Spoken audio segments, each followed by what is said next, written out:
With me now, former Massachusetts Senator and Fox News contributor, Scott Brown. Senator, thanks for being with us tonight. Do you really think we needed another campaign speech for the State of the Union? Well, first of all, Judge, it's good to be on, and you were on fire. What a great opening. And listen, I'm kind of used to it. I was there for 3 of them. I sat through them. I thought this was kind of the same old, same old. What the problem is there's a complete lack of trust between the American people in Congress and the American people and the president. And instead of being a great uniter, he's a great divider. And it's very sad, quite honestly, because this country needs somebody who's not going to pit us versus them, the have and the have-nots. Now it's people who are making a good living and creating jobs versus people who don't, through the concept of now income inequality. How about job creation? How about job opportunity? How about remembering that we live in the greatest country in the world? Senator, and we need people to create jobs. You were in Congress during the Keystone Pipeline thing. Now his own State Department says, you know, it's not going to have the negative environmental impact that people were saying. And he's saying, well, maybe I'll get to it this summer. If he's really serious about jobs, wouldn't he take that pen he's talking about? Of course. Listen, everybody knows the Keystone Pipeline, that's a no-brainer. It's good for union and non-union jobs. It's good to get more oil on the world market to keep prices stable while we develop other alternatives, wind, solar, nuclear, hydro, geothermal, fixing the grid, as you referenced, to make sure that it's there for generations to come. There's so much that the president could do with Congress if he reached out and tried to deal with Congress in a professional, responsible, thoughtful manner, but he doesn't. He's a divider, and it's frustrating for folks. He's a divider, and I think the problem is that because of the way the country is right now, I think people are starting to recognize it.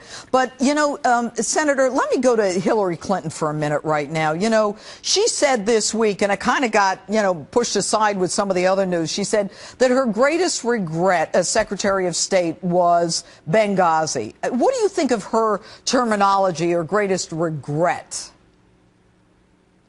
Well, I think it should have been the greatest regret is the loss of life at Benghazi, and the fact that, they should have done more to actually make sure that this didn't happen. The signs were there. I remember the hearings we had, and it was exceedingly frustrating, the most frustrating hearings, trying to get a word, really a response to basic questions, not only from the secretary, but from people who worked for her.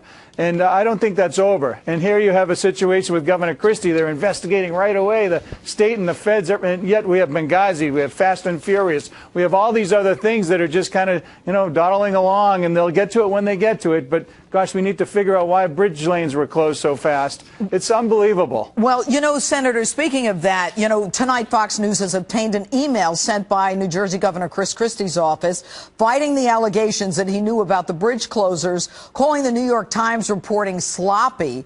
And it's kind of curious. He then goes after this guy, David Wildstein. I mean, the gloves are off now, the Port Authority official, who actually directed the lane closures, and who says that Christie knew. And what I find interesting is that the New York Times, when you talk about sloppy reporting, they say Christie linked to knowledge of shut lanes. But they don't say, that the allegation at best, about which we have no evidence, is that he knew about it when it was happening. And this from a guy who's obviously looking for a deal with the feds. What do you make of that? Listen, of course, and you said it and I said it when it first happened. If there's more, then it needs to come out. And if that's the case, then, hey, the chips will fall where they may. But until then, the governor came out. He addressed it right away. He handled it, I thought, professionally. He fired the people that were responsible.